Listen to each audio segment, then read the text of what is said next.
Hello, people! It's time for Wednesday's cereal, finally to live up to its name. Comics for September the 23rd.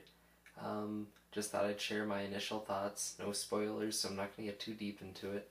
But, hope you enjoy. First up is Superman Blackest Night numero tuero. And I like it, but my only thing with it is things just get worse. They get creatively worse, and the stakes are high now. There's one issue left, and there hasn't really been much resolution. So, see how it goes. Hopefully it comes out in the end, but at this point, I'm kind of wondering how well this Blackest Night thing is going to get without a huge just Deus Ex Machina in the end to wrap up everything across the line. So, hoping it turns out to be a little better next month, but I did enjoy it this month, so if you've been following it, I'd recommend to keep picking it up.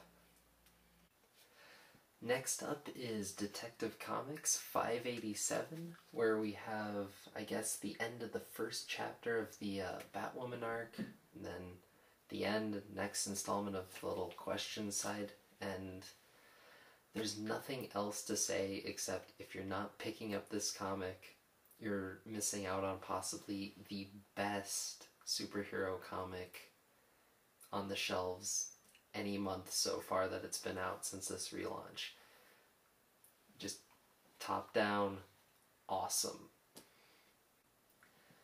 Then we have Terry Moore's Echo, number 15.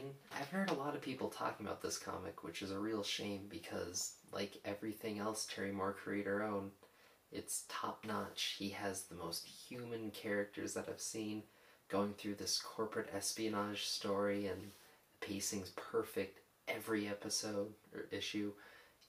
People going through and you're not rushed through, but it's never slow. It's just a great read and plays with some great themes dealing with nuclear war and people dealing with heightened situations, and it feels so real and visceral just because you have the most human characters on the market. Not really enough can be said about Echo, and I really don't think enough people are speaking about it, and it's definitely a book worth checking out. So far as I know, there's already a couple of trades if you missed the back issues, which I bet are a pain to find now, so it shouldn't be hard to catch up. It's only 15 issues in, and I'd highly recommend that as well. Then there's a new one this week out called Underground, which is story by Jeff Parker and art by Steve Lieber. We have two park rangers, the female Wesley and the male Seth, who hook up at the beginning, and apparently that causes some tension, but we're thrown right in, so since they're park rangers, I don't get what the tension is. Maybe I just am out of the loop. They're working in Stillwater, state unnamed, and just kind of, there's this slice of life story, and at the end, we have Seth knocked out or dead in a cave.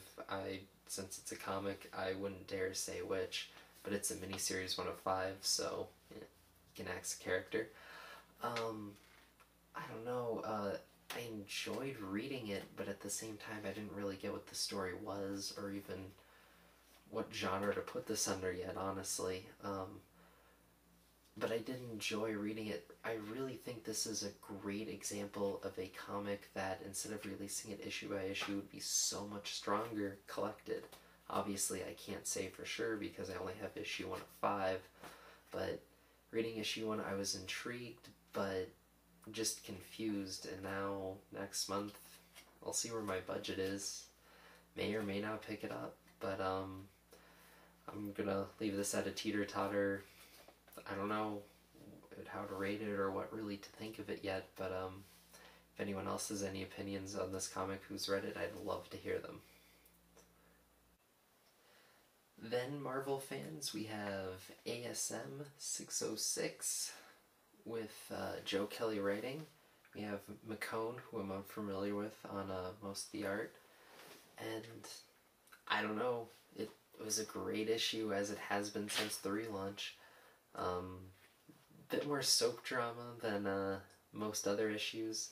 Everything is girl issues in here, but after seeing Spider-Man not have a relationship for pretty much 2 years, it's nice to see a little bit more of that intertwining coming back and pushing the character forward or backwards, depending on how you look at it. But good story, good fun, a pretty well contained issue, except for the idea that it plays in and pushes forward. So, but I really feel you could pick this up if you haven't been reading, and if you haven't, you're missing out. So, yeah, definitely pick this one up.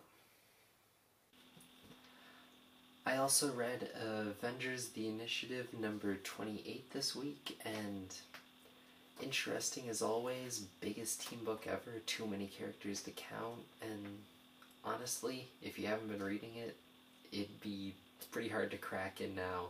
So much continuity, so much character development with names you haven't heard of if you haven't been reading this book, and it's all good, but it's all intertwined in on itself, and it's been really building since issue 1, so I'd rate it as a great book, but really hard to break in. And then last, and honestly least, is the Marvel sketchbook that came out for free this week. There's an astonishing X-Men side and a Spider-Man side. I doubt you can see that on the camera, but check it out at your shop. It should be free. Just cool little talks with the creators and little bits of art, but honestly kind of, especially on the X-Men side, kind of catching you up if you haven't been reading or unfamiliar with parts of the continuity. And just little interesting thing, but don't really know what to say about an art book. Yeah, so that's what I was thinking a little bit about what came out this week, just really quick. Hoping to do a more interview or more complex and interesting little video later, but I'll talk to you guys later. Okay, bye.